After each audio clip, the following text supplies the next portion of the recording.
Shiva describes knowledge and moksha. Hello, namaste, and welcome to the 22nd story from Shiva Purana. After the Himalaya visit, both Shiva and Sati came back home to Kailash. One day, Devi Sati, with all devotion, greeted Shivji with warm namaste and then said, O Almighty Bhagwan of all and well-wisher of all, you protect all. Please help me. You are a supreme being and Lord of the universe. You are away from passion and lethargy. I am blessed to have you as my husband. My soft-hearted husband, you have given me everything and fulfilled all my wishes. But my mind keeps searching for the meaning of life. I want to understand what life is all about. What will make me happy and contented?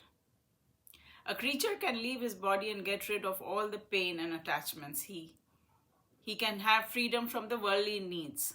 Oh my Lord, give me knowledge of how this can be achieved. So, Adi Shakti Devi asked this question to Mahadev for salvation of mankind. On hearing this, Bhagwan Shiv said, O Dakshanandini, or the daughter of Daksha, I'll tell you a story. On hearing this story, mankind can achieve salvation or moksha. The most important thing in life is to seek knowledge. Knowledge purifies and humbles mankind. Mother of all knowledge is bhakti or devotion. Anyone who is devoted to me attains moksha. Without devotion, one cannot gain knowledge, and without knowledge, one cannot be devoted to anything. Meaning, one will be fickle-minded. I'm always there to guide my devotees. There are two kinds of devotion. Saguna, formless devotion, and Nirguna, devotion to a form. Devotion guided by the Shastras or the scriptures and love is the best kind and lasts forever, but devotion driven by motive is short-lived. Both kind of devotions, Saguna and Nirguna, have 9 steps to follow. Number 1, Shravana. Anyone who listens to my stories with all purity and devotion is called Shravana. Kirtan. Anyone who with all his heart sings my good deeds and thinks about good deeds is Kirtan. Smarana. Anyone who never forgets me or the goodness is Smaran. Sevan. Practicing to control the senses from sunrise to sunset is Sevan. Dasya. Someone who is devoted to serve goodness or me is Dasya. Archan. Doing puja according to one's wealth. Then comes Vandan. Saying mantra and with whole heart and mind and with correct pronunciation.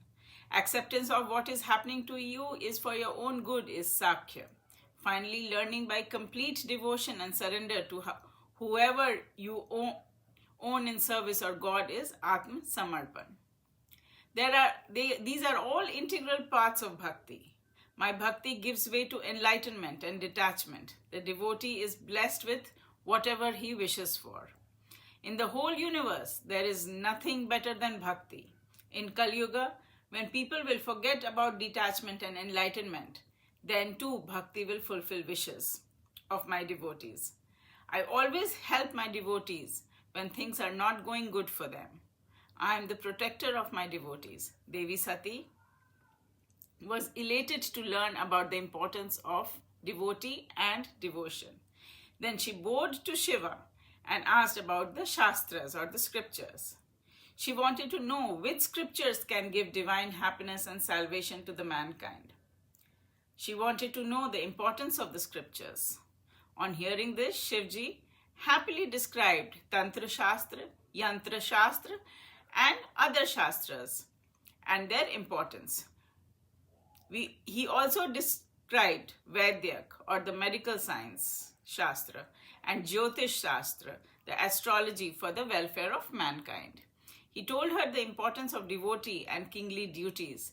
This is how he answered all the questions posed by Devi Sati. Thank you all for listening to my story today. I'll see you all again with my next story from Shiva Purana, the story of Sri Ram being tested by no other than Devi Sati. Thank you all. See you again tomorrow with the next story, and bye.